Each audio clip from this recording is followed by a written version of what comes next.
evening. Welcome to our match review of Brighton against West Ham in the Premier League. A little bit of housekeeping before we get our teeth into this. Please don't forget to like, comment on and share this stream to your social media platforms. It really does help the channel out tremendously.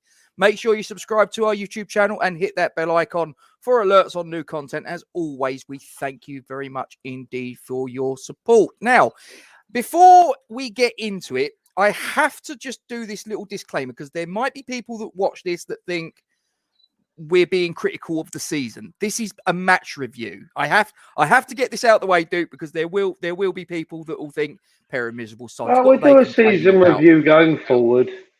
Yeah, but this is not a season, a review of our season. This is purely match 38 that we are looking at in isolation. So we might say a few things that might grate with a few people, but as I say, it's no. I'm not trying to take away anything from the season. It's been a tremendous season. Let's get that out of the way straight off the bat. Listen, I have just seen a couple of comments I'm going to go to first. Quickly, one is from Cyber. There it is.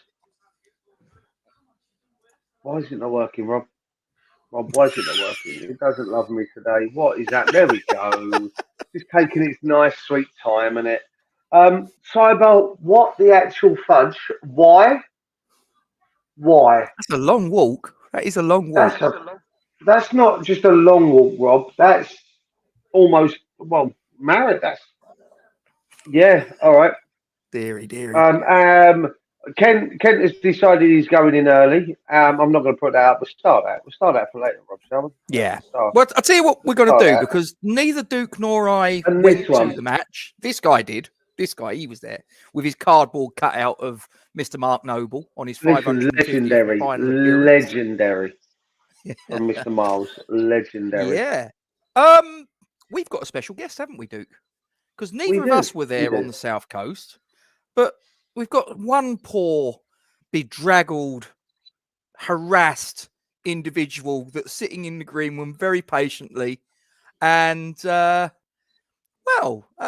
bring him in, and he can give a supporter's perspective on things that unfolded at the Amex yesterday. Mr. Charlie Woodgate, how are you, sir? Not too bad, thanks. How about you, gents?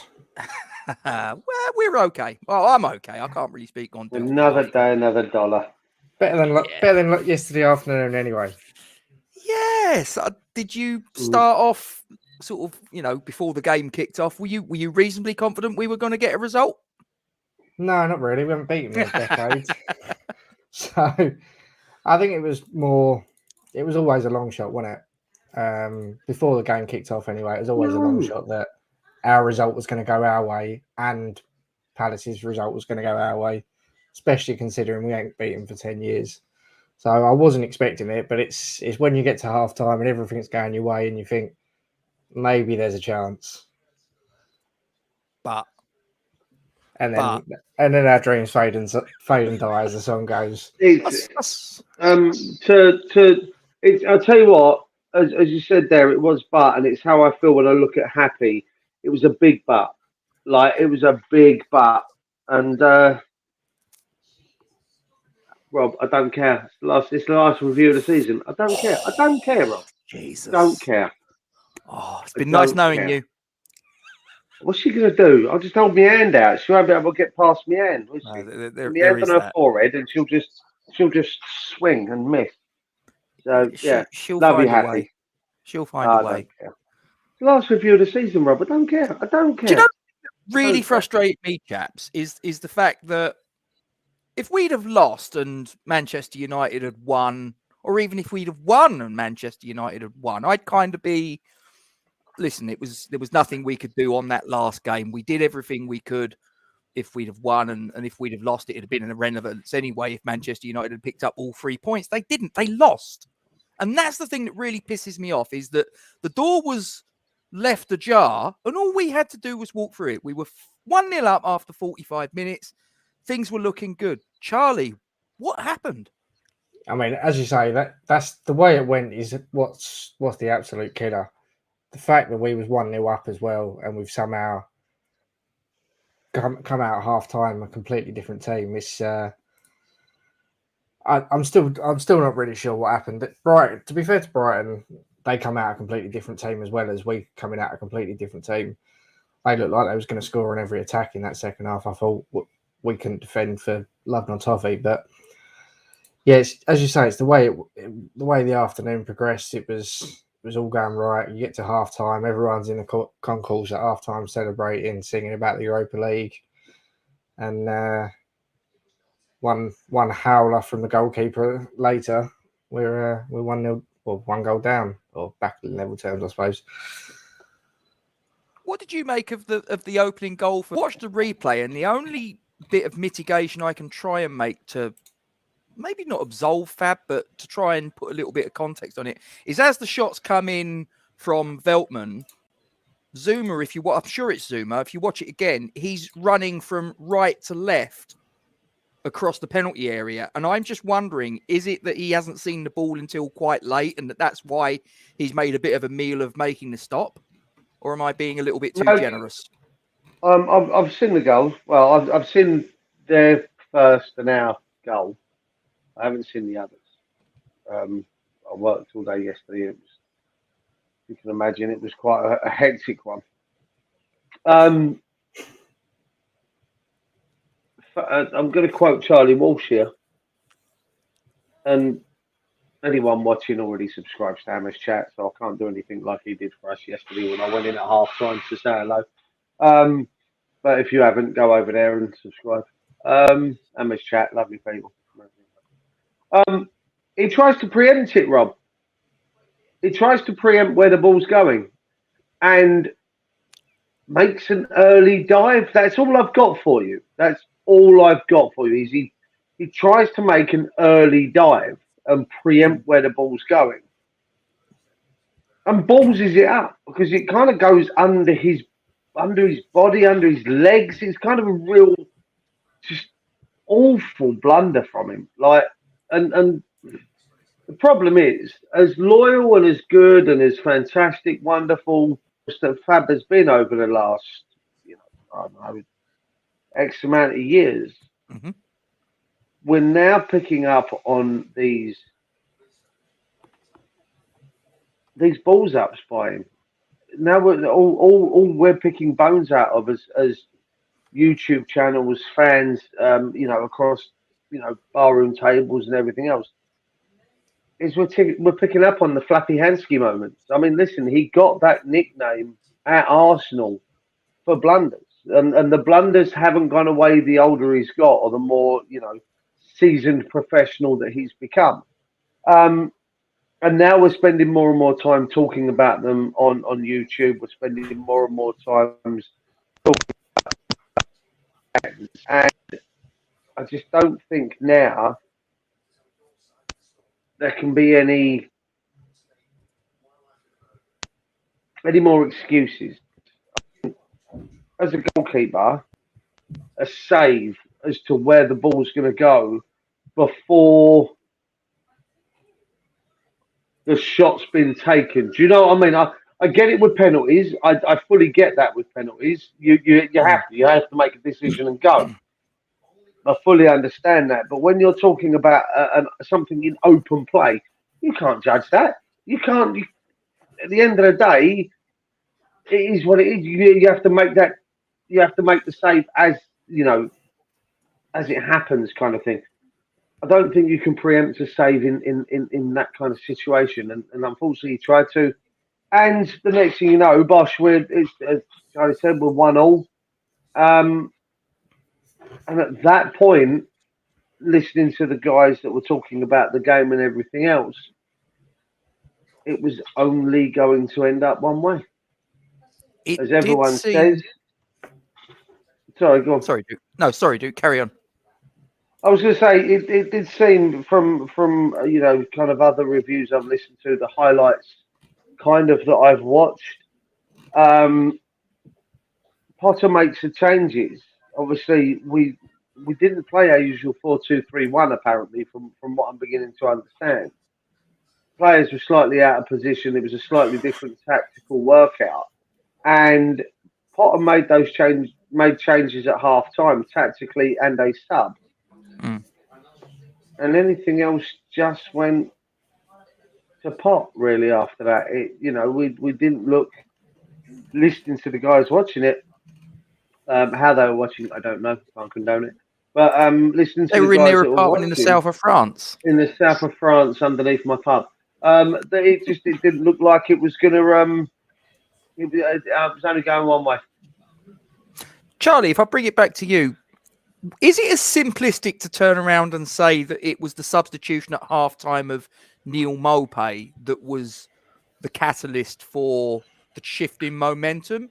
Was David Moyes outwitted tactically by Graham Potter, or have you got another reasoning?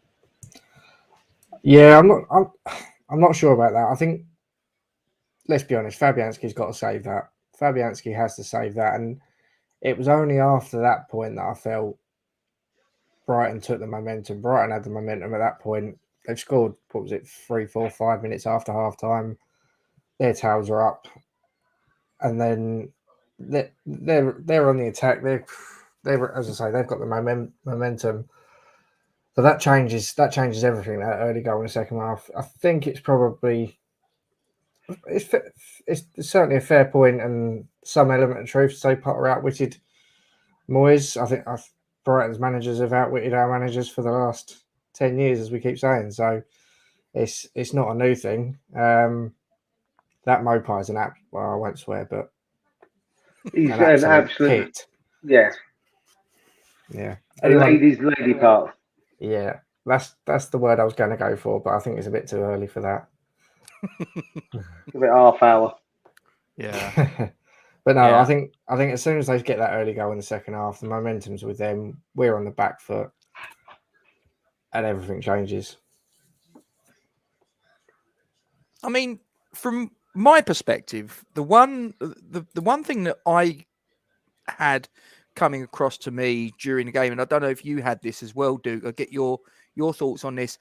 There's a lot of people making the comment that Pablo Fornals was, and not for the first time in recent matches, it has to be said, very ineffective. Very ineffective. And I'm being very kind there because I like Pablo Fornals, but it came across that basically it just wasn't working. He survived to the 81st minute when David Moyes made his first, second, and third substitutions, by which time we was already needing 2 goals. And I mean, should he have made the change much, much earlier? I mean, I'll be honest with you, Duke. I was saying, what's the harm in chucking on? Because the only truly offensive player we had on the bench, as far as I can make out, was Okoflex. Is that a fair assessment on my part? Or It's very much a fair assessment, mate. Listen, there's been some comments I don't necessarily agree with in the chat and what I've seen online. Yeah, listen, we know people are saying about Moyes' in-game management and it's too slow with his substitutes. We've all alluded to across all YouTube channels. We certainly have. I know Gio and Gonzo over at Hammer's Chat and the guys over at Network, etc. We've all discussed it. Moyes doesn't trust his substitutes. He doesn't trust the players that are on the bench to come off the bench and make changes. It's that simple, right? To make a change to the game. We've all sat here and moaned that and listen, we've all moaned. I'm sorry, I don't care what anyone says. Get Yarmolenko out of our club. 6 weeks ago, before Russia decided to go knocking on their neighbours' doors, every single one of us were get him out of our club, kick him off. I don't want to see him in a West Ham shirt. He's stolen a living off of us.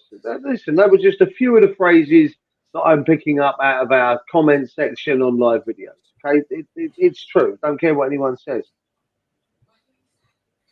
And then we're moaning why he doesn't bring him off the bench to try and change a game that isn't going our way. Well, listen, if you don't want him to start, how can you want Moyes to bring him off the bench? Or how can you trust Moyes? Or how can Moyes trust him to come off the bench? It doesn't work that way. Yes, and before anyone starts, yes, we should have strengthened in January. I don't want to hear it. We know this. The horse has been flogged it's all right to bolt the gates once the horse has bolted out out the stables. You can't change the facts. But it's quite clear that he doesn't trust the players that he's got on the bench. He trusts his 11, maybe 13 of the players that are in the squad, and that's it, right? So, I mean, from what I understand, is he was trying to make the subs before the second one went in, if I remember rightly. That's my information, yeah. He's trying to, they were stripped off, ready to go. They got the first goal. Obviously, then his action plan has to change. So he goes back to his notes, he goes back to everything else. And then obviously they then go and bag the second one or third one. Obviously, it all goes out the window. Hopefully, between now and game day number 1, the players that come in replace the players that are on the pitch, not the other way round. I don't want to see, someone coming in that replaces Noble on the bench. What I want to see is someone coming in and replacing Souček and putting Souček on the bench. Because listen, we all know that Moyes trusts Souček. So if Souček has to come on or into our team, we know that that's a good option. I want to see someone come in and replace Fornals, Lanzini. I want to see someone come in and replace Bowen, because we know that these are not Bowen, Antonio. These are the guys that we know he trusts. These are the guys that we know he will use in a game. So if these people would come on, like if he's got new starting 11 or new starting players, in the starting 11, that replace the likes of Lanzini, Fornals, Antonio, Souček, Cresswell, Soufal. At least that way we know that the players that are on the bench are trusted enough to come on and do a job for West Ham. At the moment, or most of the season, Moyes hasn't trusted his bench. He hasn't trusted Krau, hasn't necessarily trusted Ben Rama or Vlasic to come off the bench. He hasn't, any of the back lot. He doesn't really trust them to come off the bench to do a job. So, we've smashed the granny out of that over the course of the last 6 or 7 weeks with the amount of games we've played. And we've spoken about it consistently. So, nothing changes. Yes, yesterday's game was turd. It was proper amber, right? See what I did there? It's good. I like it. But it doesn't matter in the grand scheme of things. I know what people are saying, and I fully understand and I get behind people's comments, and I respect their comments of, we should have gone on, we should be playing in Europa League next season, we should be doing this. I don't give two shits what competition it's in, Rob. European football is European football. European football 2 years on the trot because of where we finished in the league is significant improvement on anything that I've witnessed as a West Ham fan in my 44 years on this planet. I sent a message in the chat earlier about an Arsenal fan acting like an absolute fucking dick. Yes. Looking to burn his shirt. He threw his glass coffee table at his 65-inch TV, smashed them both because Arsenal was shit and threw away, 4th place.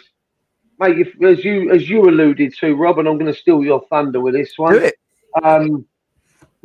They finished 3 places higher than last year. Yep. I spoke to a couple of Liverpool fans yesterday before the game, and from a business point of view, I wanted Liverpool to win yesterday and Manchester City to lose, because I knew then that all my Liverpool supporting customers would have stayed around in the pub and had a party, right? From a football fan point of view, I wanted them nowhere near that, because they're self-righteous, this self-entitlement from most Liverpool fans that I meet.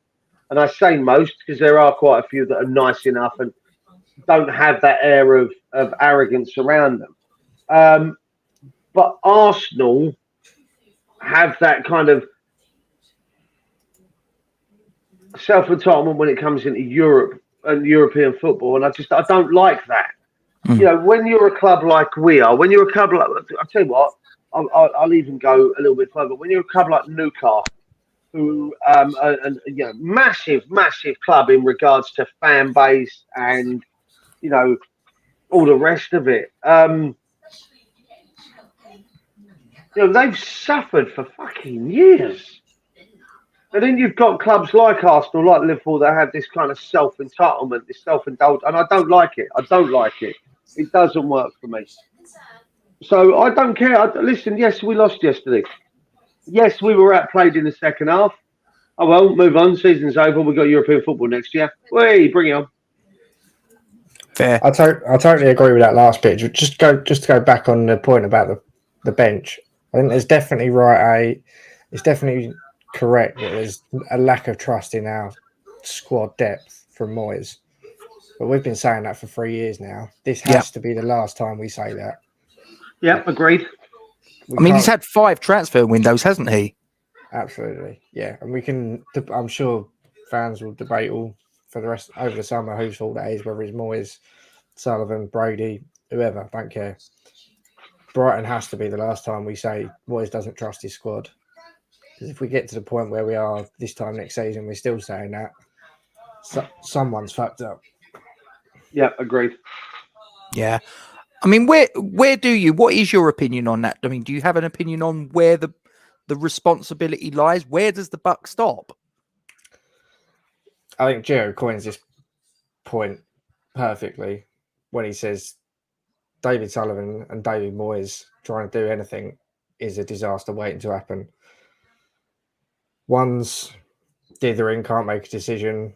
One's as tight as a nun's backside. Doesn't work. Someone needs to get in there. I thought that was the job of, what's his name? Rob Newman. Rob Newman, yeah. I thought that was going to be his job, but I'm not sure what he's doing at the moment. Hopefully he gets his feet under the table and starts pulling off some deals, but someone needs to get in there and take control off of Sullivan and do what Moyes wants, get who Moyes wants. Hopefully we see that, but I'm sure it's going to be a long... Can you give me... Sorry, Charlie. I just want Happy to give me some sort of context. What GSBK? Kretinsky. No, don't get rid of him. He's the one with the money, for fuck's sake. It might be tied up elsewhere, but let's not get rid of him. Crying out loud. What was the mood like, Charlie, at the stadium itself when obviously the equaliser went in, and you must have been sitting there, and people around you must have been sitting there going, for goodness sake, a draw's not good enough. Let's make changes. Let's bring on a player. Let's do something, anything to try and change this, because everything looked like it was going against us in that second half. What was the mood like amongst you guys? You must have been crying out for something to happen. So for it to happen in the 81st minute must have been quite shocking. Yeah, it was a real up and down yesterday in the away end. I thought. I think going in at the start of the game, it felt like an end of season party almost, where we've had a good season. Beach balls flying around, blow-up footballs flying around. And the only blow-up things floating around apparently from the pictures I've seen. There was, yeah, some poor bloke got hit on the head by a very pink blow-up thing. Oh no! But so we went from that to then, because I think most people who went there yesterday were sort of like, whatever will be, will be. Mm-hmm. We got Europe. We're just trying to have fun. Hopefully, we can get rid of the Brighton hoodoo and have a good day out in the sun down on the coast. And then it got to halftime, and everyone's like, "Oh, this can actually happen. This is happening now," and everyone's back into football supporter mode. And then you get to the point where Brighton. So that at that point, the atmosphere's going. The away fans are singing, as you'd expect, as we always are. Brighton get back into it, level it up, as you'd expect. We go again, try and push it on, try and get the next goal. I think as soon as that second goal goes in, certainly Certainly the third. Well, actually, no, when the second goal goes in, there's an element of, guess it's not going to be the case. Everyone's down. Everyone's a bit. Well, that was fun while it lasted. But by the time the third goes in, and by the end of the game, it's back into, oh well, it was always a long shot. It's Mark Noble's last game. Let's cheer on Mark Noble. Make sure he gets the send off. There was from no the away sense of fans. anger, or not, maybe not anger, but was there a sort of like an air of frustration? I wouldn't say from the majority. You walking out the ground down to the station, you hear the odd person pissed off or hollering and hooting, but you're always going to get a few people. Yep. But I think generally, the fan base was. It is what it is. We got European football. To have that 2 years in a row is unbelievable as a West Ham fan. So what? It's not the Europa League. Let's have a party in Kazakhstan or wherever we're going. So no, I think generally it was still quite positive at the end of the game, apart from down at the station where people started being idiots. But that's another story. Oh dear. Oh God. What happened? It was Brighton fans try and go 3-1, shut up, sit down, shut up, and then from the other side of the barrier, and then you get the chants that usually get us in trouble, rightly or wrongly. Oh. And a bit of the old come and then, and then nothing happens. Yeah. The old, the usual, but no, it was nothing too bad that I saw. Yeah, fair enough.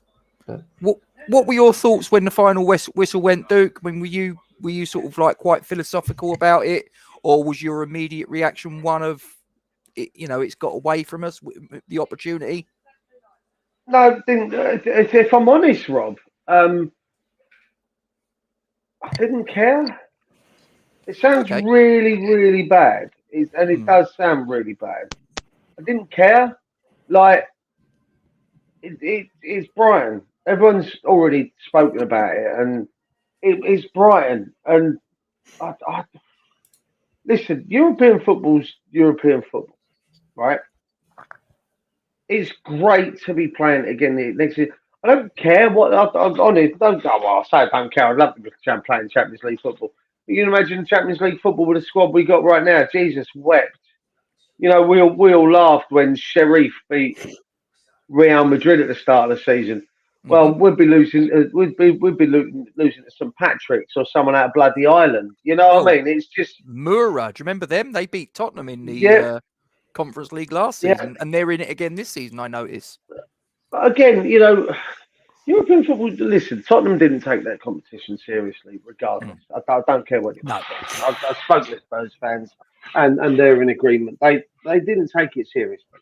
We will, because at the end of the day, as I explained to you guys when we were talking a few months back, qualifying for whatever European competition we're getting.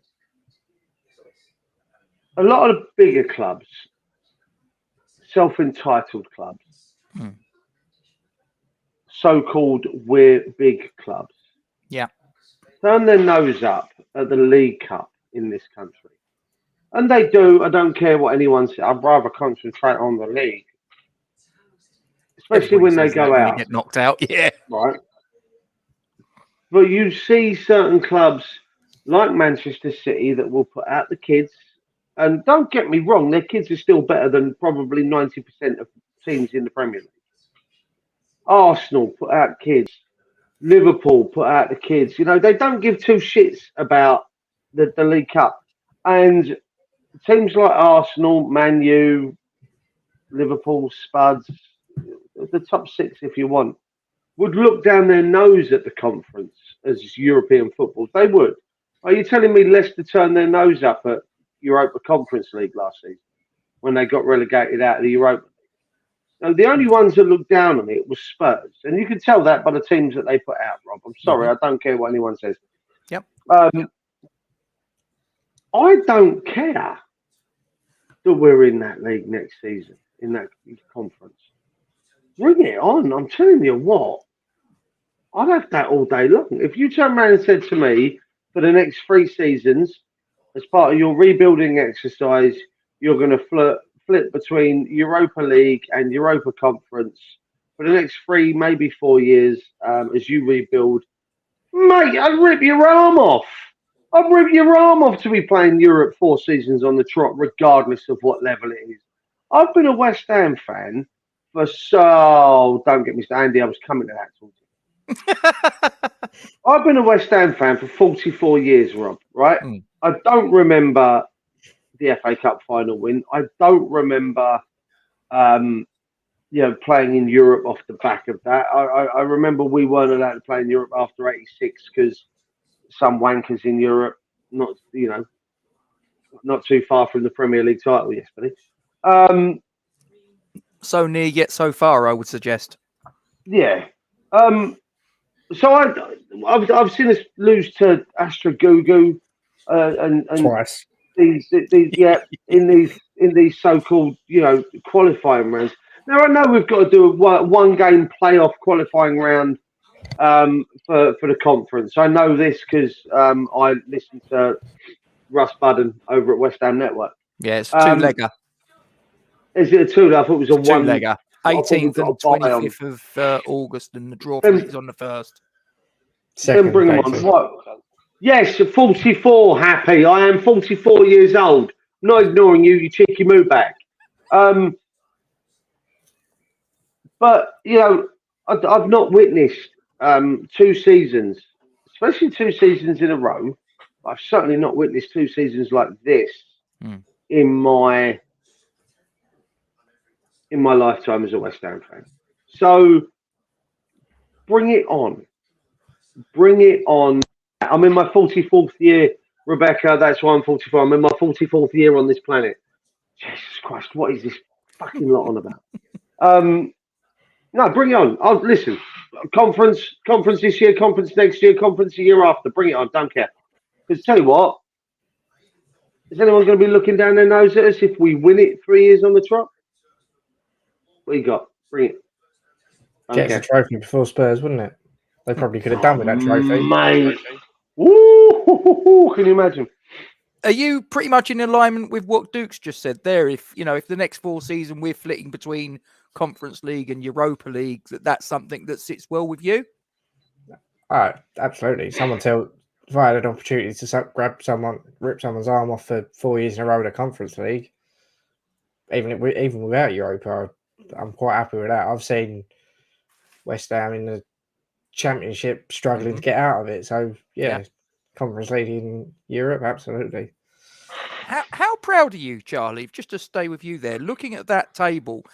Is there a sense of pride that you've got? Yes, frustration with the game yesterday, but just take a step back and don't home in on match 38 on its own, but look at matches 1 through to 38 and look at that table and factor in that we had a deep run in Europe with what we all would agree is a fairly thin squad in a lot of ways. Is there an overwhelming sense of pride in what we've actually managed to achieve? Yeah, absolutely. Absolutely. So, over the last season, as well as this season and last season, I think to be the best of the rest twice in a row. What a shit comment. Sorry, what a shit comment.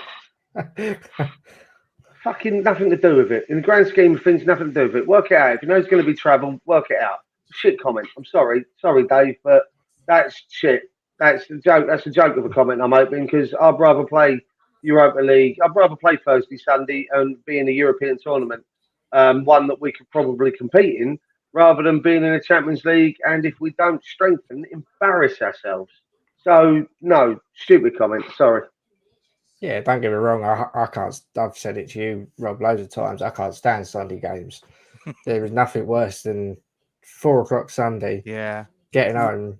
Oh shit! I'm going to work in about 6 hours, or whatever it might be. So I can't stand Sunday games. But if the price to pay is Sunday games for weekends or weeks like out in Seville or out in Lyon or wherever we might head in the Conference League, I'll play Sundays for the rest of my life. You cheeky sod, Epic. That's not very friendly. 65. Who'd have thought it? But there you go. Like I say, if we're talking about this game, as I say, this is a match review. I re-emphasize this is a match review. I'm pissed off with yesterday.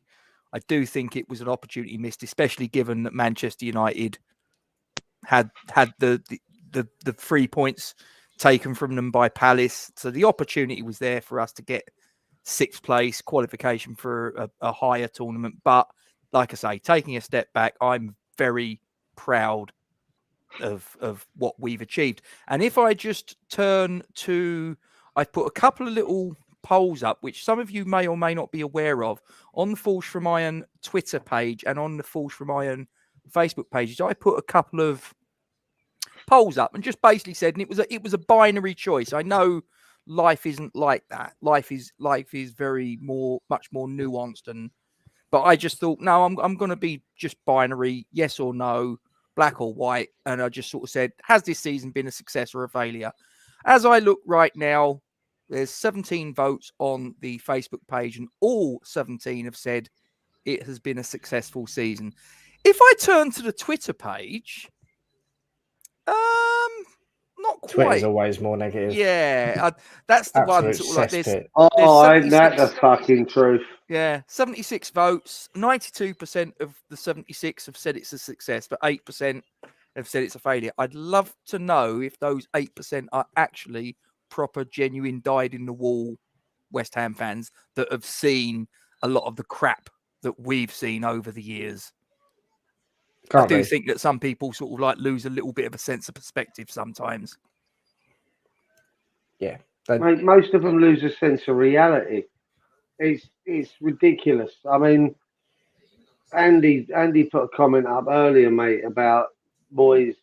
You know, it was going on in the chat earlier, and I said to name and shame people, because I'd love to name and shame people at this moment in time. Two of our most successful, and they are two of our most successful seasons in recent history, league seasons. And you could even argue that this season has been a real success when you consider with such a small squad going through to the semi-finals in Europe. So I consider this season a progression. Yes, we have dropped down one, but in the league, but we've competed again on 4 fronts. You know, quarterfinal, last 16 of the 2 cups. Domestic cups, semi-final, and being over in 7th place again. We have competed, but the fact that a lot of people it's not good news. Well, it isn't. As someone made a comment earlier in our chat, Rob, that Nolan is more or less his number 2 anyway. So I think someone will he'll step up into that role, and then whatever happens. Yeah, but then wasn't Nolan in harness before Pierce walked through the door anyway? I'm sure he was, wasn't he? And that's why he was practically his number 2. So, although Pierce came in as head first team coach, Nolan will now take that job on a permanent basis. That'll be his official title and whatnot. But for some saying, that we've come as far as we can. I agree with that comment. Thank you, Zach. Yeah. The fact that, somebody's Moyes now has taken us as far as he can, and it's now time to move on and bring someone else in. They need to give their heads a wobble. Like, seriously, give their heads a wobble. It's an embarrassing comment that it's time for him to go. Behave yourselves. Yes, he divers. Yes, he dallies. Yes, he's not the perfect manager when it comes to the transfer window. But tell me when the last time we had a perfect manager when it comes to the transfer window. When was the last time we had one of them? Like, when was the last time we had a manager that got 100% of his signings correct? When was the last time we had a manager that turned around and told the 2 upstairs, "Cough, let me deal with it"? It's true. So, no, as far as I'm concerned, listen, I'll be disappointed if Moyes leaves. As I made comments already, and as you said there to Charlie, Robbie, about looking, Rob, someone, I don't care. Oh dear, I'm going to have another argument. I can see it happening. No, as you said there, Rob, about the league, looking at that with a massive sense of pride, and you know why? Mhm. Because we are top of the Premier League too, as far as I call it. Yeah. Your top six are already your top six. I really do invariably believe that your top six, and they are to a degree, you know, monetary wise, until Newcastle get a good go at it, are heads and shoulders monetary wise above the rest of us. The money that they can generate through overseas shirt sales, etc., etc. We can't compete with that, Rob. We can't compete with, the likes of Liverpool being able to spend money in America, shirt sales coming in from America because of the Fenway Sports Group. We can't compete with the amount of sales in certain parts of Africa because of Mane and Salah. We can't compete with Minamino. We can't compete with Son at Spurs.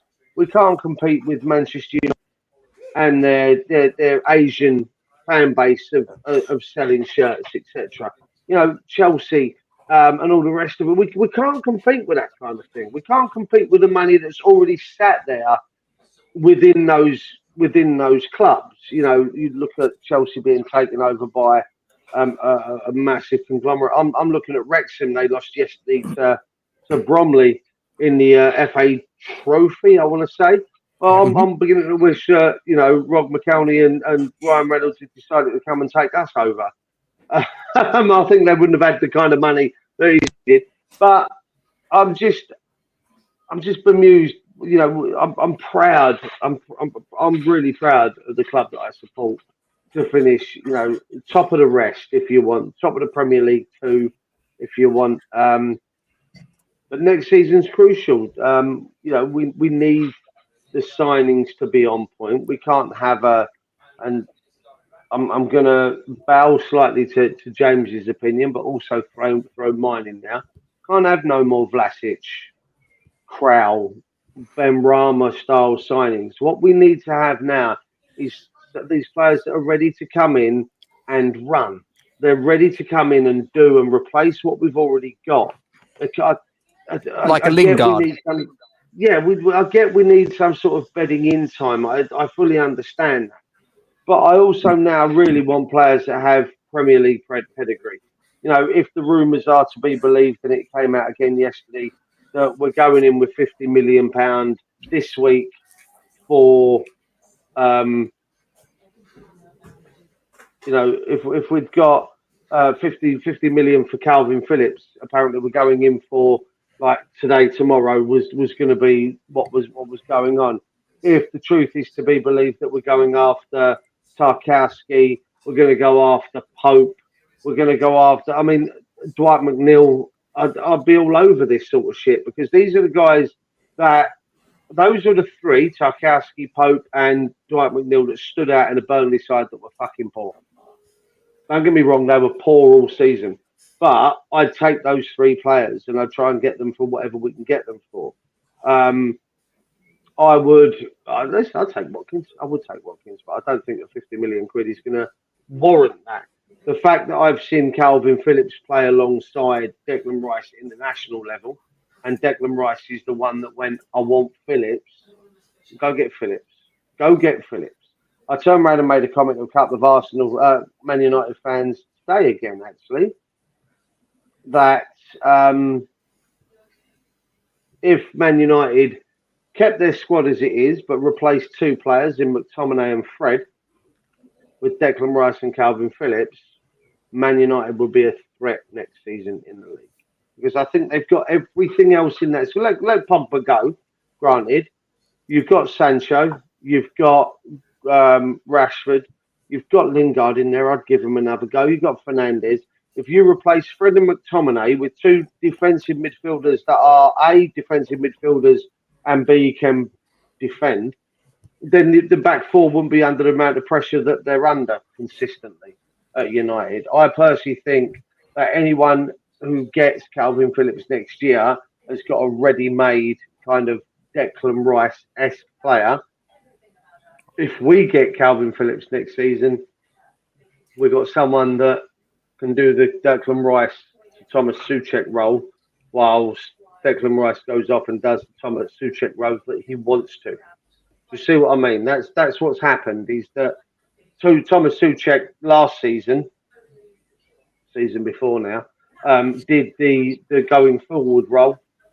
We got the Euros. Declan Rice was given the going forward role whilst Calvin Phillips sat. Declan Rice came back from the Euros and went to Moyes, I want to go forward more, which meant we had to kind of stagnate Thomas Souček, for want of a better word. If we go out and get Calvin Phillips for the club, and Calvin Phillips costing us 50 million quid of our alleged 150 million pound transfer budget, so be it. You know, if Tarkowski, I think, costs us 12 million, let's say. I'd take that all day long. If Nick Pope costs us 30 million, and listen, I think they'd rip your arm off for 42 million quid. Tarkowski's free. Yeah, he's free now? He's out of contract. Then I'd spend 40 million on Pope. The problem with I'd rather have Pope than Areola. Yeah, I don't disagree. The worry I have with the likes of Tarkowski, Lingard, Phillips, they sound like the types of signings that drag on till the final day, final week. We really need to start now, identify who we need, but identify who wants to come to us. Tarkowski worries me. That's the kind of player we waste weeks, months on, and then he decides that he doesn't want to come down to London, like he didn't want to come down to London 18 months ago, or whenever it was, and goes to Newcastle or goes to someone like that. If that's going to be the case, find that out this week. I was going to say, ask the question now. Yeah. Right. Before we go into the player ratings, any final things you gents want to bring Charlie to the table, or? I think the only other thing to come out yesterday was Noble's last game, wasn't it? Obviously, I know you guys made the home game. Circumstances dictated that I didn't, unfortunately, which was both good and not so good in the same event. But how's your night's sleep been affected? Very tired. But,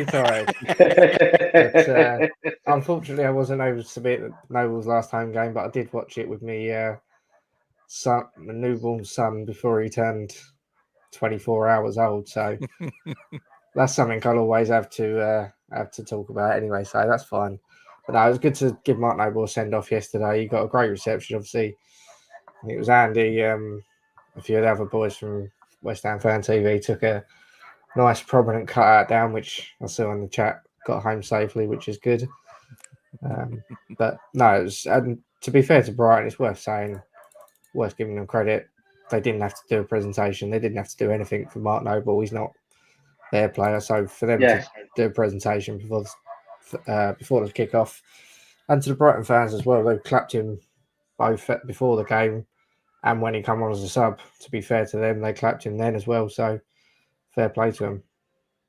Well, Jones offering her congratulations on the safe arrival of your baby boy, and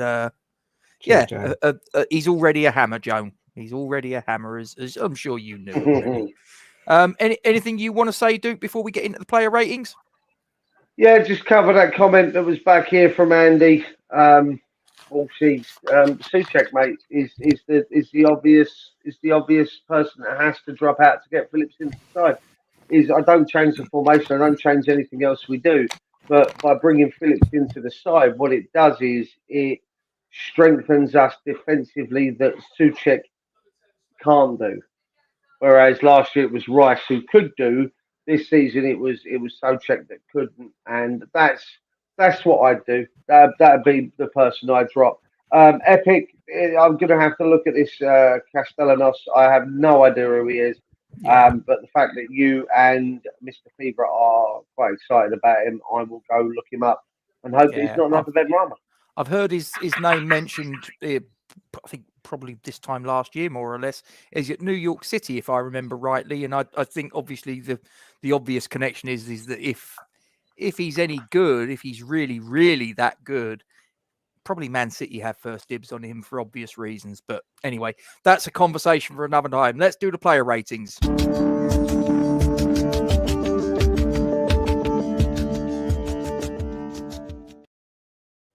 Okay, there they are. Right. So, as you're the guest, Charlie, are you okay if I start with Charlie Duke and then come to you secondly? I was going to say, mate, considering I didn't see much of the game, I didn't see probably about 95% of the game. I'd let Charlie do his player ratings on his own, mate, because I wouldn't be able to do anyone any justice by talking shit about something I didn't see. Okay, fair enough. Okay, basically how this works, Charlie, it's usual format. You mark each player from 0 to 10, 0 being crap and 10 being world class and anything in between. No half marks though.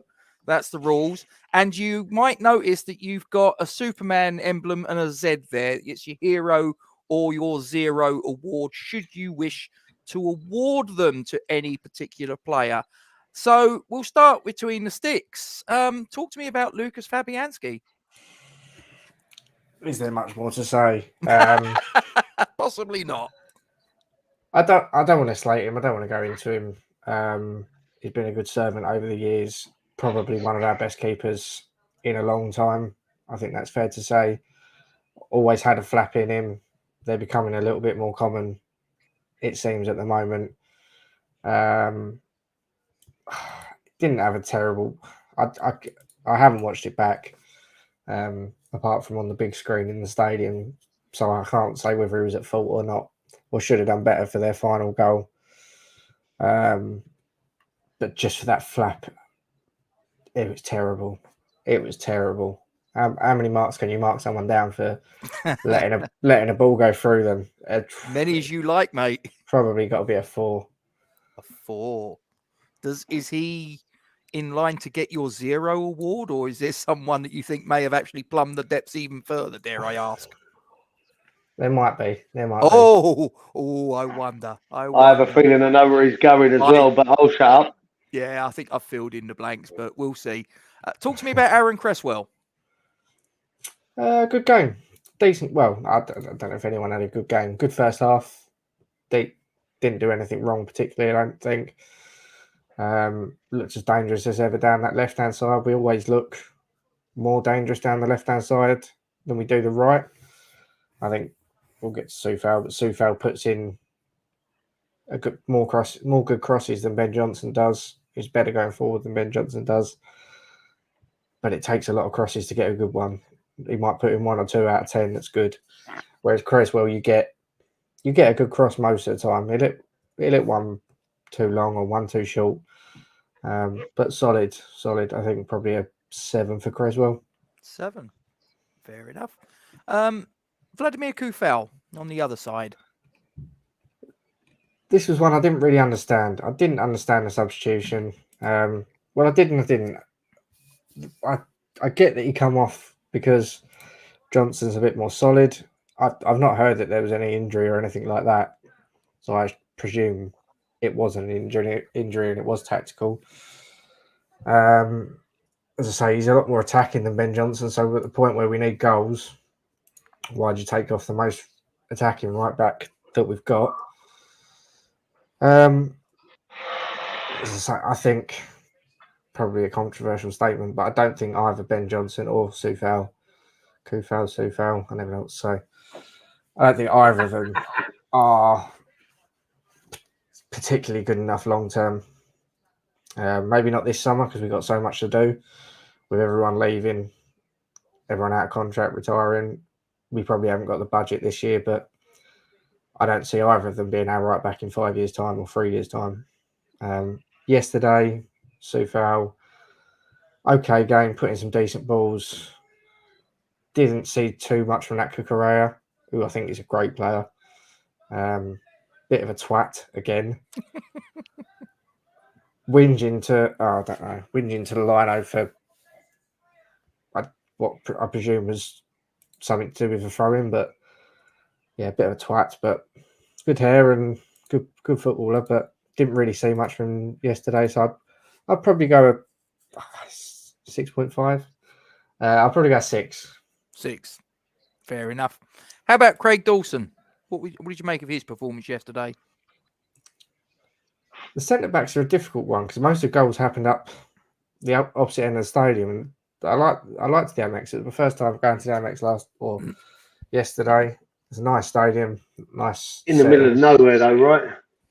It is, but it's literally on top of the station. So you get on a train at Brighton Station, it's 10 minutes. I didn't even feel like 10 minutes coming to Falmouth Station, and the stadium is literally right there. So it was piss easy to get to. It was a pain in the ass to get out of. But that sounds like Stratford as well. I don't think Dawson did anything too wrong. Nothing brilliant. Obviously, I can't remember if he had a hit. No, I think I'm getting. I hear he got a bit frustrated with the short corner routine that clearly didn't work. Him and everyone else in that away end. Yeah, I didn't see that if he did, but I can imagine you send all the tall players up and end up putting in or doing a short corner and losing the ball. Yeah, I can imagine it's a bit frustrating. I'd say 6. We conceded 3 goals, so maybe a 7 for Creswell was a bit much, but conceding 3 goals, I think you're probably maxing out as a 6 without scoring as a defender. Fair enough. How about his defensive partner in the centre, Mr. Zuma, who's he's got charged today, hasn't he? Yep. Has he really? I've missed that. Yeah, 3 charges. 3 counts. Yep. It's going to be a fine and a slap on the wrist, though, isn't it? I keep seeing these tabloid stories of could end up with 6 years in prison or whatever. It's just not going to happen, is it? Let's be honest, I'm sure he can afford the fine. So hopefully that's all resolved over the summer and we can come back and not see another blow-up cat in the stadium. I'd doubt it, but yeah. What are the chances? Probably not. I'd say a 6 as well. It's probably slightly worse than... It's probably on par with Dawson, to be honest. Fair enough. How about the captain, Mr. Rice? I'm probably going to upset a few people here. And I saw... Who was it? It must have been Gonzo's video today. It was someone on Hammer's chat. Said he had a good game. I thought that was one of Rice's worst games this season. Mm-hmm. I thought he kept giving the ball away. Shot at a really crucial time where he shouldn't have had the shot. It wasn't a bad shot, but there was a better ball down the left-hand side for me. So I guess it's always difficult with Rice and Bowen. It's always difficult with the ratings, I think, because 9, Jesus. Because they set such a high standard and you've got such a high expectation for what they deliver. So you put Rice's performance yesterday to Souček, he probably gets a 6 or a 7. But what I expect of Rice is a lot better than what I saw yesterday. So I would probably give him a 5. And I think his reaction at the end knew that he didn't have the best game. I don't agree with that. Oh, that's fair enough. We've all got our opinions. What about Thomas Souček? Can't pass a ball. When was it? I was last on here with you. Stats were poor. Okay, see, it must have been Sevilla. I think I was on a video with you after the game, wasn't I? I think that was the one. And I think I went on to a bit of a tirade there about his passing is pathetic for a central midfielder. I would have taken Noble on at halftime, either for Souček or for someone we'll get to later, who I think had a stinker. Agreed. But how a central midfielder cannot pass is beyond me. Was he worse than Rice? Possibly, but I'd probably give him a 5 as well. Someone needs to teach him how to do short passes over the summer. Thing is, if he can't do short passes now, I'm not entirely sure that... Was he 26? I'm not entirely sure that a couple of months of doing short passing over at Rush Green is going to make a fundamental difference. He either can do it or he can't by now. Possibly not. And then if that's the case, we need to go back to not utilising Souček in the role that we are now and go back to what we was doing with him a year ago, where he wasn't required to pass from deep, he wasn't required to create, he was getting in the box. And that was one of the things that wound me up yesterday when Antonio does his usual thing of buzzing around on the left wing for most of the game as a striker. That's fine if you've got Souček running in the box to get on the end of his cross.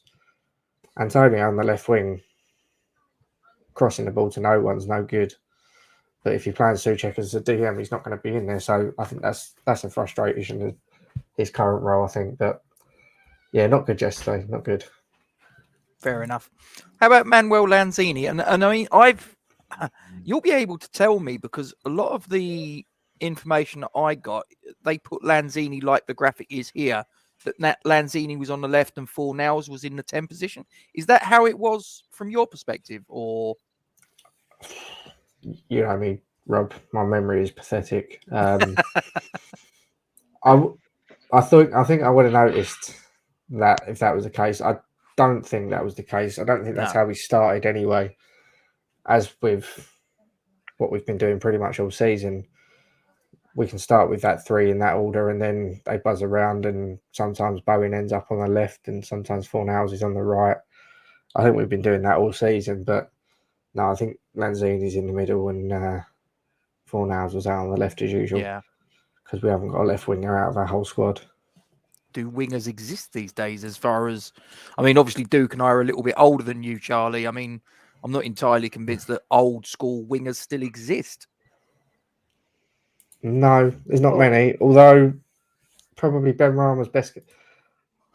I'm not a Ben Rama fanboy by any length, but I think his best game this season was probably against Tottenham when he was on the right as a winger. Yes. So maybe we've got one there, but yeah, I think it's more. Maybe not. Maybe that's clutching at straws. But inside forwards, I think we prefer these days, isn't it? That's the trend. Yeah, they don't like to go on the outside. That's what we're looking at. That's what you're looking at with Keane Lewis Potter from down in the Championship. I know they've slapped a £30 million price tag on him, and people are going, well, it's expensive. Well, he plays the same sort of system as Bowen, and he will come in on the opposite foot. And if we're saying that 30 million is too much to spend, I hate to break it to a lot of people. It's only 2 million more than we paid with Ben Rama. Yeah, that's depressing. So what was your mark for Lanzini there, Charlie? Good point. Can't remember. Let's pretend I didn't say one because I might not have done. I didn't think you change did. Your mind. He didn't really do much. I don't think he done anything particularly bad, but he didn't really affect the game. I'd go 5. I think 5. Fair enough. Pablo Fornals, dare I ask? What's the lowest one I've done so far? I think lowest one you've done so far. I think 4. Wasn't it 4 for Fab? Yeah. Yeah, it's got to be a 3. I think it's got to be 3. Is he the recipient of your 0 award? He has to be. He should have been off at half time. I don't care who it was for. It could have been for Darren Randolph to play in central midfield. I joke, of course. But for someone who can pass it, we talk about Souček not being able to pass the ball. We've seen that Fornals can pass the ball countless times. But he's so off form. He's so off form when he should not be in the team. But then what options have we got, I guess? Yeah. And that's the worry, isn't it? You've got someone that's bang out of form. I mean, yesterday wasn't the first time in recent matches that Pablo's had a bad game, and yet he played 81 minutes yesterday. And if we had a game next week, he'd still be in the starting 11. Precisely. And that's worrying for me. Yeah, I had this conversation on the train back with someone, and they said, "Oh, well, what about the assist against Man City?" So, okay, yeah, one. I'm not going to pretend. I'm not going to say it was a total fluke. It was a good ball, but one pass doesn't change the last. I don't know what 3 months being generous. He's not had a good game in a long while, I would say. I think he's had 3 now, well, probably now 4 incredibly piss poor performances. And listen, I used to defend Fornals for his work rate and everything else he did. Unfortunately, we're getting to a point now where the work rate, yep, all right, great. When you're not doing anything else while you're out there, while you're not delivering, let's say, pass accuracy of 90% plus on more than say 25 passes in the game.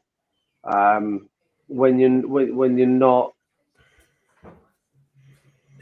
when you're not delivering even defensively anymore, it's not working. I completely agree with James there. But actually, I mean, we're at a point now. Charlie, you mentioned earlier about Ben Johnson, Soufal being our best attacking right-sided player, right back.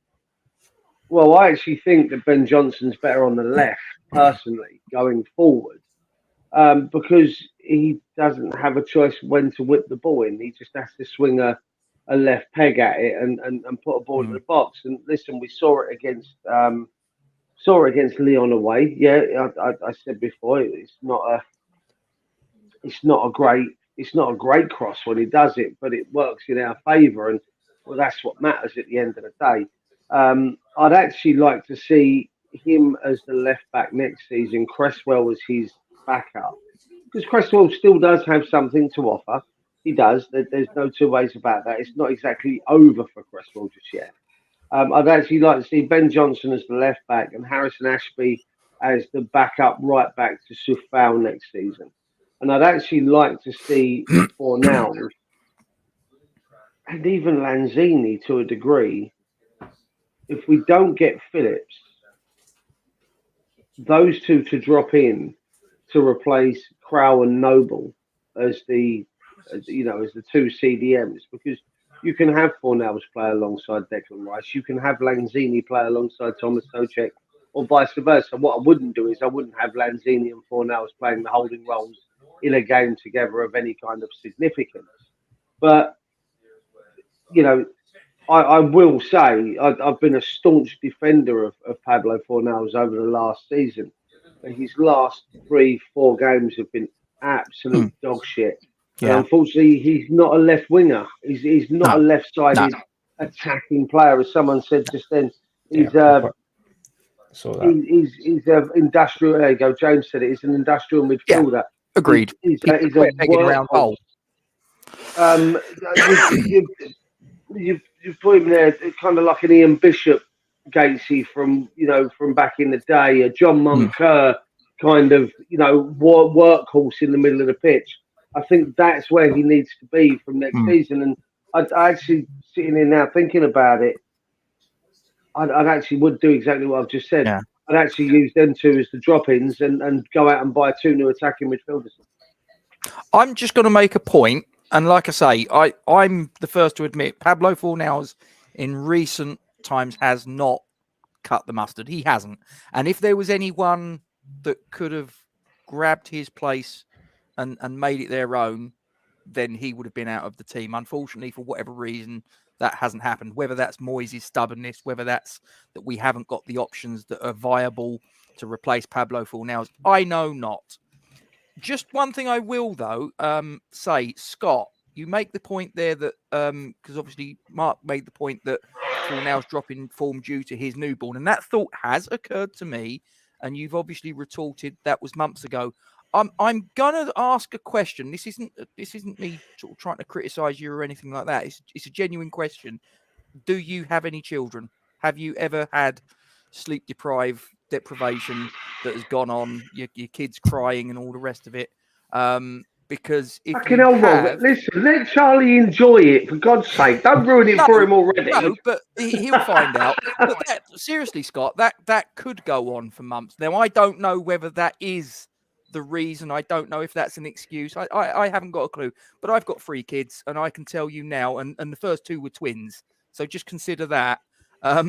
It can be tough, seriously. I don't know whether that's the reason. And Rob, you still are suffering it now, mate. yeah, I know. But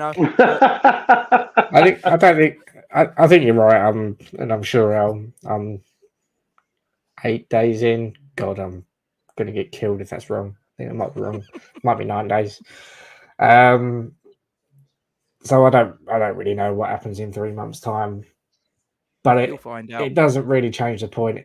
If that is the case, if the guy's not got the energy, if he's distracted, if he's sleep deprived, if he's whatever it is, or if it's just a case of dropping form, there's got to be, despite the lack of squad depth, just drop him. Just drop him. I agree, but I'm just putting it out there as it's possibly David. I do hold David Moyes responsible, because if he's playing a player that patently isn't cutting the mustard, despite the fact that his poor form, he keeps putting him in, keeps putting in. It's like, well, why is that? You're looking at the bench and going, well, surely someone there could do the job. And like I say, if after 5 transfer windows we're sitting there and going, we don't have any other options, I'm like, seriously? Are you? Well, you do.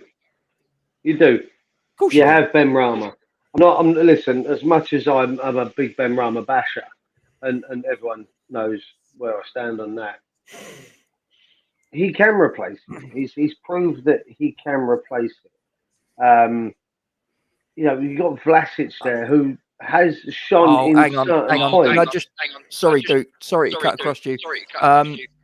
Scott, seriously, you can't bring that to work. Seriously, mate. If you're taking someone that hasn't got kids, I'm telling you now, that's impossible. Listen, it ain't even just the sleep deprivation; it's everything else, Rob. You and I have had a few discussions over the last couple of months based on certain things about children, and there are certain things that are not that easy. James, I see where you're coming from. Not that comment, the next one that you made. I see where you're coming from. I do. I think it doesn't make it any easier, but it's going to sound a horrible thing to say, but I'm going to say it anyway. Everyone's different, aren't they? But it was also expected that was going to be a possibility. It wasn't something that doesn't make it any easier. I'm not sitting here trying to say that, I get that, but also, it's everyone has different circumstances. Everyone has a different understanding of it. I'm not one that's had to go through that in my life where, I've lost a child or children have been severely ill. I am going through something, as you know, Rob, currently that's not very simple at the moment. But it isn't that easy. Yes, thousands of players have kids. Heck, fuck it, millions of us across the world have to juggle work and kids. And Charlie, sorry mate, but you're going to have to struggle with that one yourself. It's easy to say that you'd leave it at the door, but when it's your children, when it's your family, it really isn't that simple. No. But that being said, Fornals hasn't been good enough. I agree. And bang, the man comes in with the same comment. And but we have had his replacements there, Rob. We have had his replacements there. Vlasic, Ben Rama. Both of those players could have played in that position. Heck, Lanzini could have gone out there and done a job.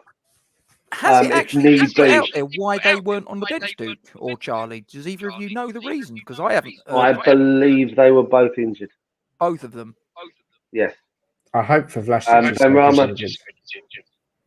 Ben Rama is struggling with obviously the boot after the Norwich game, from what I understand. And Vlasic apparently picked up a knock late in the week. So, yeah, just one of them. Fair enough. Okay, back to the player ratings, Charlie. Mr. Bowen.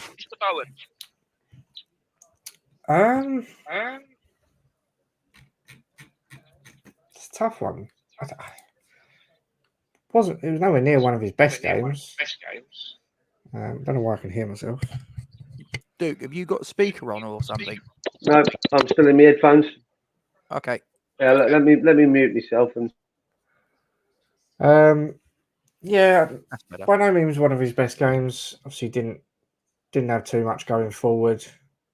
We didn't have too much going forward as a team at all. To be fair, it was quiet across the whole front line. I'd probably go 5-6, but given the benefit of doubt, I was going to say give him the benefit of doubt 6, but he done that short corner when we was desperate for a goal, so 5. Fair enough. And how about Michail Antonio, who obviously got the goal after 40 minutes, and it was a very good goal, I think it's fair to say. He's waited a while to score one from outside the box, hasn't he? Yeah. I thought he was quiet otherwise. He puts himself about. It's starting to wind me up now how easily he goes down. I think there was outrage for the Man City game about the ref. Was it Anthony Taylor? Watching it at home, I had a bit of a different perspective. What, yesterday, the ref? No. At the Man City game. Oh, right. Yeah. There was a lot of outrage about him. Not so much yesterday, but same issues of us not getting free kicks when Antonio falls over like a sack of shit. For a guy that's absolutely built like a brick shit house, he goes down way too easy. So that's winding me up a little bit, but generally put himself about, scored a great goal. First goal out from outside the box for us, certainly. He done one for Jamaica earlier in the season, actually, didn't he? So I'd go 7.5, but just to be kind, because I feel like I've been really harsh on these ratings, I'll go 8. But that's very generous. I think if my maths is correct, he's your highest scorer. So does he get your superhero award? I suppose so, by default. There you go. There he is, Superman. Hang on. Just go full screen with that so everybody can see them in all their glory. I'm getting an echo again. Can you guys hear it? Yeah. Duke, can you hear it your end? I'm not putting my mic on because that's where the echo's coming from, apparently. Okay. Right. Do you think it's fair that we should mark the substitutes? Probably not, because they only got 9 minutes of action. Hang on. There they are. Apart from Mark Noble, got a 10. Say again. No, apart from Mark Noble, gets a 10 because it's his final game. And he's service for 16 years, so he probably deserves a 10. You're going to give him the superhero award, are you?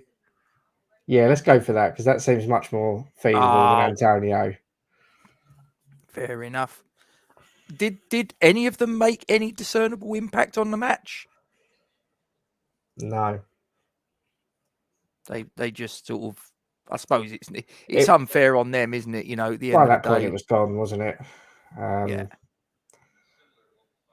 Yeah, by that point we was already, as they say, they just scored the second goal. So at that point we needed 2 goals. We knew we needed 2 goals.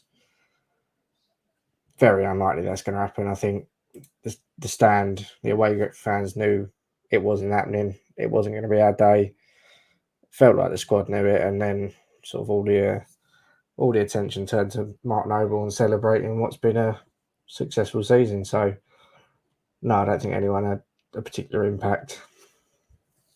Fair. How about marking David Moyes? Do you mark him?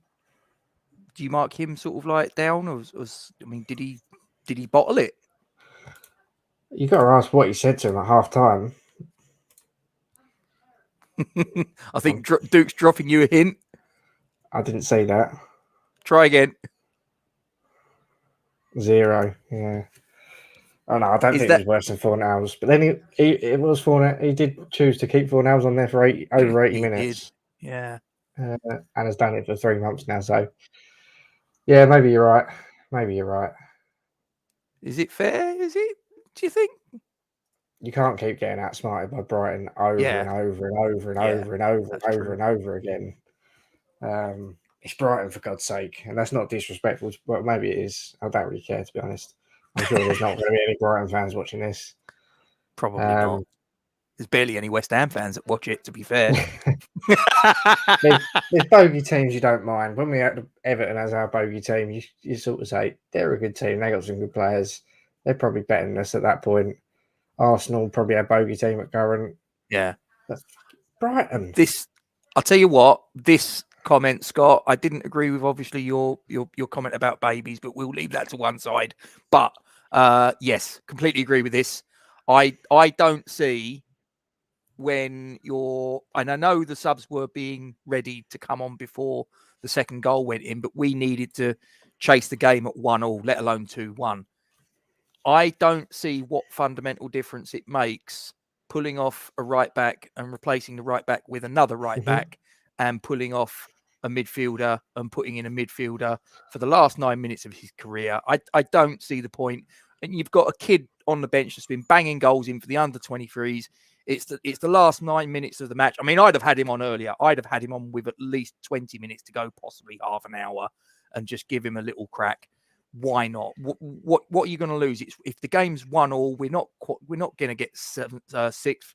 So roll the dice, have a go. Can you do me a favour, Rob? You, yes, mate. Can you stop pulling off our players? Steady, not like that. No shenanigans like that. This is a family show. We said up at Norwich, Rob, that if there was ever going to be a time when Moyes was going to put a youngster on, or had the opportunity to put a youngster on, it was 4-0 up to Norwich. Obviously, there wasn't any on the bench, but I don't know what it is. I don't know whether he's not convinced by any of the under-23s because he's not bedding them in slowly, so it can't be just a slow process. Maybe he's just not convinced. But yeah, Norwich was the opportunity. When it doesn't happen there, well, there was no youth players on the bench, was there? That was the thing that really frustrated the life. I mean, as you say, we spoke about it at Carrow Road as the game was going on, and we're 4-0 up there, and we were. Let's be completely honest. Unless something very strange happened, we was always going to win that fairly comfortably.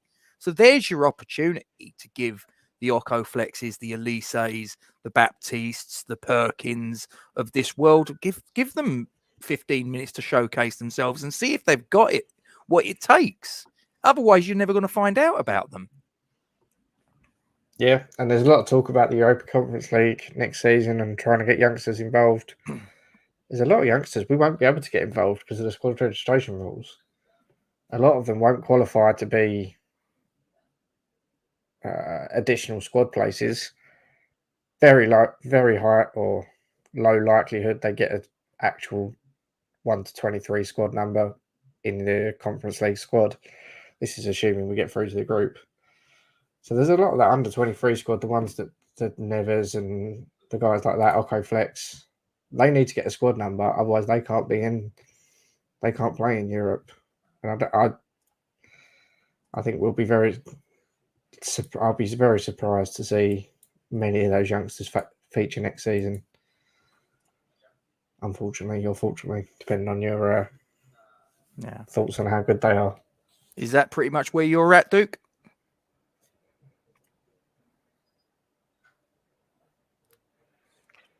I'm mute. Apologies for any echoes because apparently it was me. I've made many comments, Rob, about how I feel about the under-23 league and how I feel that it's ruined youngsters' progression in football. I couldn't tell you what Moyes is thinking. I couldn't tell you what his thoughts are for the beginning of next season. Is he going to blood these kids in with the first team when we start the whatever stupid fucking foreign trophy pre-season shit we start with in 2 or 3 months time? Is he going to bed them in playing some sort of Air Albania kind of tournament with us, Chelsea, and someone from Kazakhstan? And so I don't know. I couldn't tell you. but there's something seriously wrong if we're sitting here and let's be honest, a lot of the games are shown on YouTube or via the Facebook page or Twitter or whatever. We get to see a lot of these games. There are people on our channel that go over to Dagenham and quite regularly watch the under 23s, and they know what they're talking about. And the fact that we're here and we're going, well, these guys can step in, stuffheads. We're talking about these guys can come in, step in, and do a job. The likes of Occo Flex and Perkins. I watched the game earlier in the season when Occo Flex, some sort of, he turned into David Silva with some sort of Merlin magician, kind of appearing act on the right wing, and then plays an absolutely perfect weighted ball that Perkins tucks away. So then why are we not seeing this? Moyes must be seeing something else outside of that situation, or he's seeing, he's planning for the future. I don't know. I honestly don't know. But the fact that we still have that badge and moniker as you come out of the changing rooms and out onto the pitch. You did a video about it not so long ago. Yeah. I personally like to think that we're taking the piss with that statement. If I'm honest with you, We are. We were once. I'm not being funny. We've had some cracking players over the years come out of that academy. Bobby and the guys. Then you come up more modern day, and we're talking about Carrick and Lampard and all the rest of it. Declan Rice,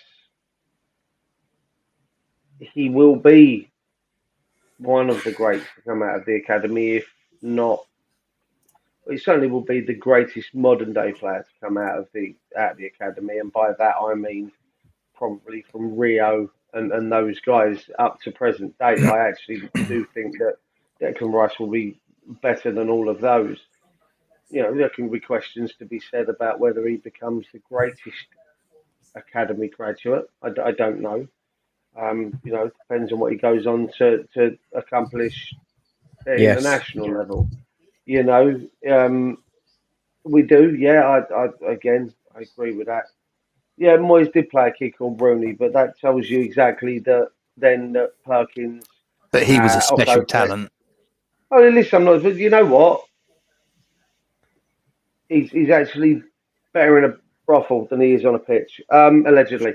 Allegedly, I it was one of them people's homes that was most in danger. Listen, right, I'll tell you what. Just quickly, I was talking to someone about this earlier, and we were talking about natural talents, and Rooney was actually mentioned as a special talent.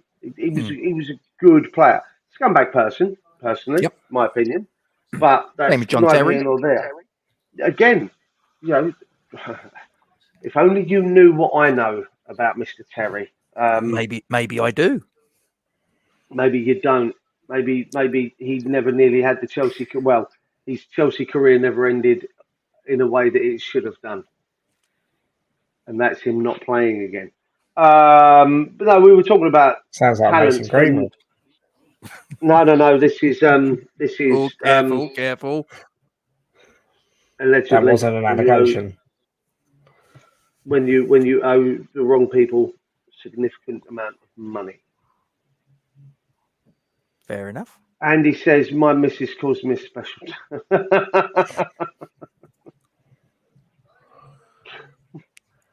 You as well. Bless me. I couldn't make any kind of comments on air, Mr. Venn. No. That might get me into trouble, but if you drop me a message via Twitter, I'm sure I could fill you in. We don't have any of those special talents anymore, Rob. Do you know something? I started. No disrespect. Got a question from James, and I've held it here, and I started. James, I had kept it there. I didn't ignore it. I wanted to bring this up. Has Moyes not playing the youth showed that some of them just are not good enough for the first team squad? Duke, what are your thoughts? Bang on. Listen, you only get a talent like Wayne Rooney, like Declan Rice, once, one in maybe 100 players. Do you know what I mean? Someone of that talent coming through is probably 1 in 100. You know, we got lucky a number of years ago when we had Carrick, Cole, Lampard, and Rio all come through pretty much one after the other, all at the same time. We got lucky. We got lucky. Man U got lucky when they had, the class of '92, I think it was, when they all come through. You know, when you had the likes of the Nevilles and Beckham, Skulls, Butt, Giggs. There's what, six? It's crazy to Terry think Cook. that they had six come through like they did. We ended up with what, three? And we thought, fucking banging, have that. Don't get me wrong, we had a couple of players on our books that went elsewhere. You know, Beckham, he trained, he was part of our academy at one point. John Terry was part of our academy at one point. But obviously things happen and these players go elsewhere. But to come through at our club, quite clearly, our kids at the moment aren't good enough. You know, we saw Meepo come on at Old Trafford, and the poor bastard hadn't even trained with the first team that week for the cup game, and was well out of sorts. And I really felt sorry for him being substituted because I felt that he was made a scapegoat, not just by the club, but by Moyes, but by us fans as well, because we berated him because he was shit. Well, that weren't his fault. He didn't know what he was meant to be doing because he hadn't trained on the tactics, worked on the track tactics with the players beforehand. Yeah, you can say that, Trinity Hammer, but my concern is they don't go out and apply their trade elsewhere against Whose fault's that? the Premier League. The fact No, that they thought it necessary.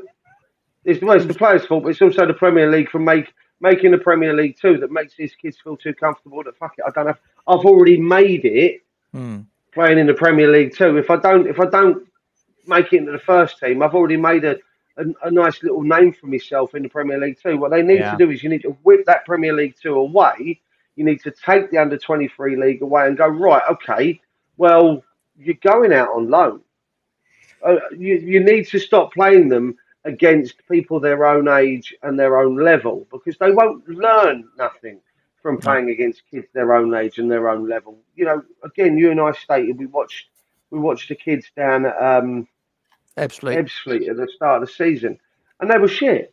Like honestly, these guys come up against a 32-year-old greengrocer and a 33-year-old, bookie and a 28-year-old hod carrier off the local building site, and were played off the park.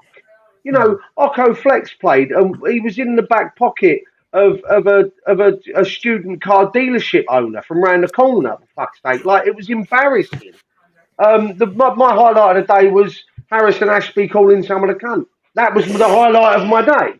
Like, it's the fact that we don't give these kids the option to go out, or even if we do, the kids don't take the option because they feel too settled. They're not going to learn anything. The dark arts, they're not going to learn it. Yeah. I heard a story the other day, and I'll just sort of like get your opinion on this, if I may, Charlie, about a Premier League youth player who's earning, say, 10, 20 grand a week and has probably not even made their Premier League debut for their parent club. I can't remember who the player was. I can't remember who the club was, but there was a story that I heard last week about someone turning around to one of these type of players and saying, you need to do this, you need to do that to make that breakthrough into the first team. And this kid's got like a top of the range motor that he's pulling into the training ground, and he's literally turning around to this coach and saying, listen, I'm all right. I'm fine, and there's the proof sort of thing. I mean, for me, I think that's the problem. What's your thoughts? Are they getting too much too soon? We've seen it on our own. We've seen it at our own club. Reece Oxford is a prime example. Way too much money, way too soon. One really good game, and it was a really good game. Pocketed Ozil, but it was one game, and then all of a sudden a new contract, and then I don't know what happened behind the scenes. By all accounts, he's doing well in Germany at the moment, and there's talk about coming back to the Premier League, coming back to us even. I don't know. don't watch German football. But yeah, we've seen it. It's all about personalities, though, isn't it? Some kids will get 40 grand a week, 30 grand a week, and it will inspire them to go on and make themselves better and say, right, I can make it in this first team. So the club believe in me, can do what I need to do, and then I'll be on 100 grand in 3 years. Some we've seen, another prime example, wasn't necessarily at our club, but he came through our club, was Ravel Morrison, supposedly more talented than Paul Pogba and one of the greatest talents out of Man United's academy in recent years. Yeah. Just about got a settled career at Derby now, the Championship. Well, League One. So, yeah. Won't be there next season. Oh, that would probably be club number 15 and in 10 years or something like that for him, I imagine. And I think that's where Moyes has got it bang on with the personality test, that MOT, that whatever people call it. I don't think we'll do that anymore. I don't think we'll do that whilst Moyes has control over the transfers and the wage budget. Let's hope so anyway. Fair. God, I've got 1 star, Rob, if I can just grab that. Crack on. It's from James, and he's right in. I get where he's coming from. My argument to that is why go to Plymouth on loan and get less? Well, the club still pay their wages. So even if Plymouth go, well, here's 150 quid, we'll pay 150 quid of his wages, then West Ham is still responsible for what's left. The reason to go out on Plymouth on loan is to learn your trade. Like, there's no two ways about it. You know, you go out and learn your trade. You go out and you vie to be better than you already are. And coming up, for instance, let's say Sonny Perkins. Sonny Perkins rocking up every Wednesday night at Rush Green or Chadwell Heath or London Stadium, Dagenham, whatever, and coming up against the same set of defenders week in, week out, the same set of players week in, week out. He's not learning nothing. He's not learning when he's had, I don't know, let's say, Barry Jones of Leicester, they're 18, 19, 20-year-old centre back. When he's already scored 18 goals against him across 3 seasons, he's not learning nothing because he's doing the same thing over and over again. He's not learning nothing. What you need to do is you need to come up against. Yeah, you need to come up against someone at Plymouth playing against Port Vale or against Wrexham or against these clubs that don't have. They've got you and me at the back, Rob.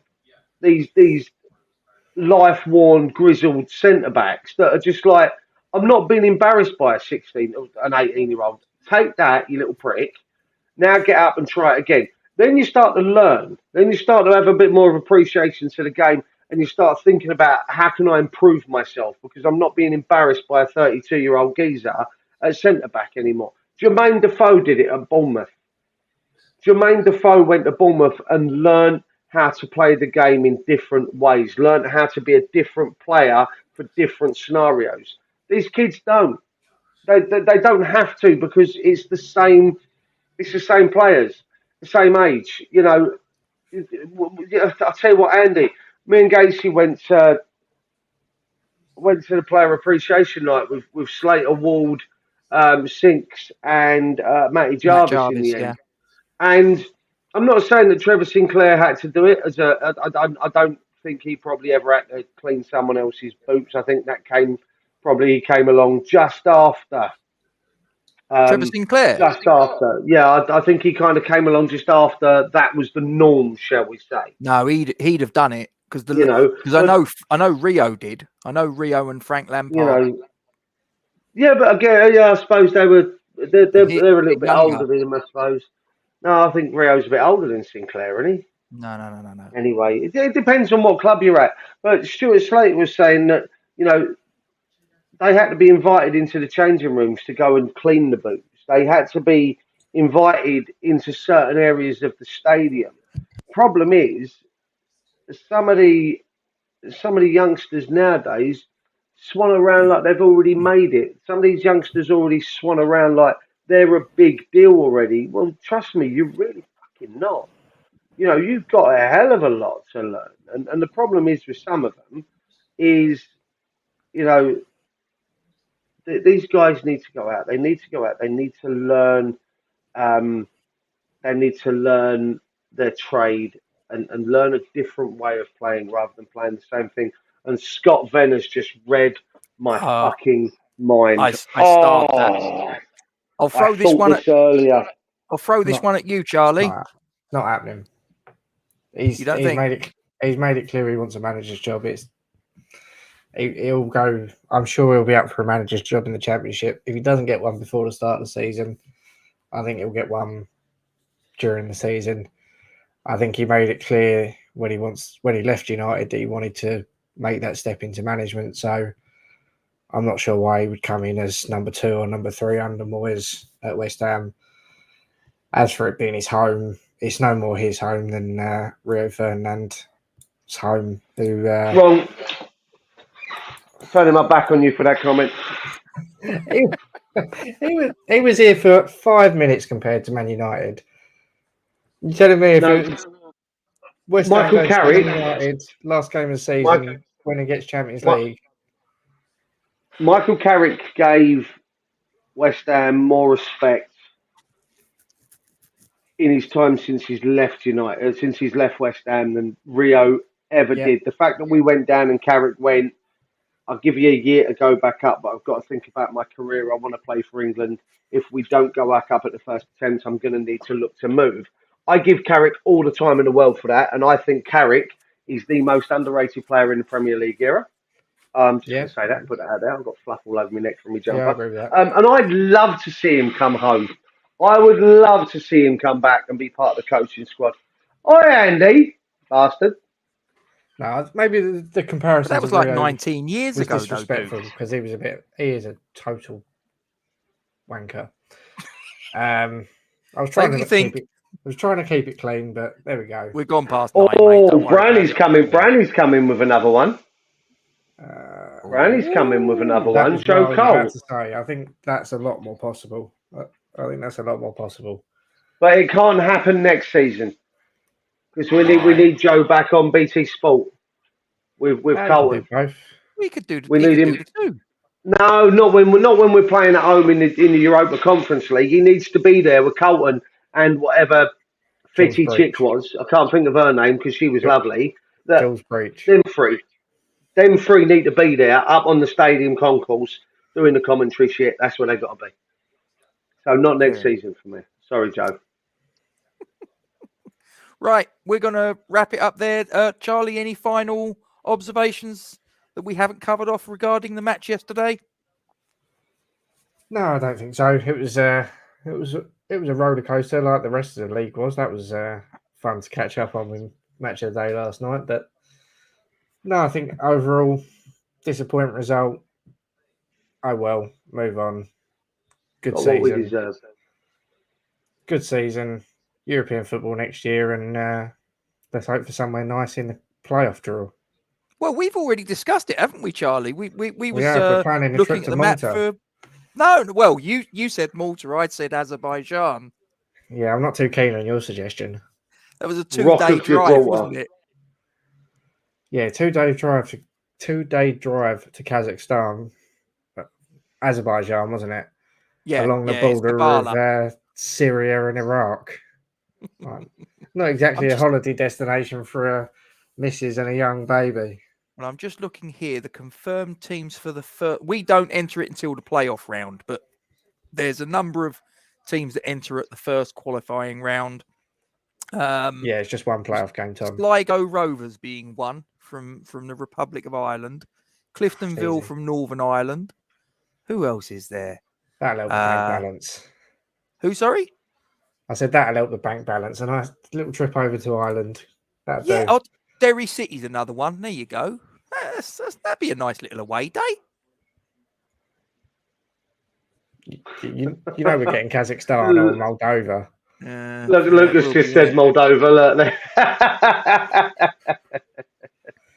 Oh dear. Duke, any final observations about the game yesterday?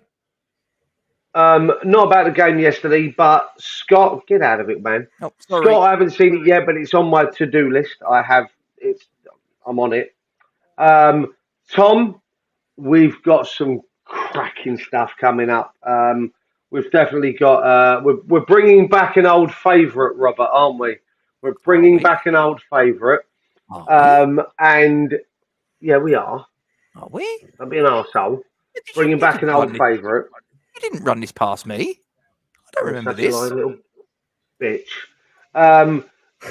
Yeah, we've got a nice little one coming back. I've got some things I need to talk to Rob about. Some quick bits. Can I ask a question? Yes, ask. Are you referring to? No.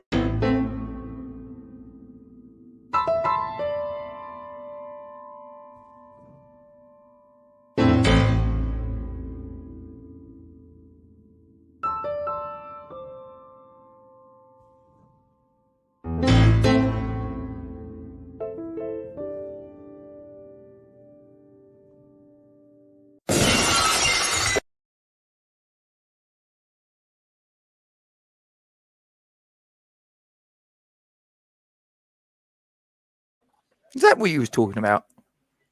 May well be, sir. Okay. May well be. Just check. And for those that were paying attention, for those that remember some old intro videos, the graphic that you used to block out the bottom one was straight out of the graphic of the intro to the video for that one. I do remember seeing. So yeah, I think I love these people and their comments. I'm gonna. That's the one. That's the one. That's just had me in fits. The flux capacitor. I've got a couple of more ideas that I want to go down with you, Rob. Not go down on you, Rob. I was going to say, steady. That's a whole. That's on the OnlyFans. That's on the Falls from Wine OnlyFans account. That's the subscription only. But yeah, like I say, no football now. As Happy mentioned earlier, it's only been 26, probably 27 hours now since the game's finished, and I'm just like, boring, isn't it? What do we do now? What we can do is we can give you some good content. Oh yeah. Can't think of anything worse. I thought I was going to get a nice playoff final for Dartford, and then they fucked that up and all. Yeah. Right. Then saying that, Rob, are we going next week? This week? Are you talking about Friday night? I am. Well, I've paid for the tickets. Banging!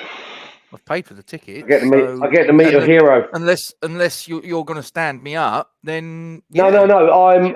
I'm out for the day with the little one, and Grace and Joe. We're going to Comic-Con. I'm going to dress up as Deadpool. I think my mask's around somewhere.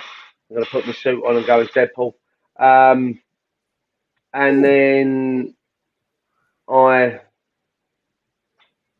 good stuff.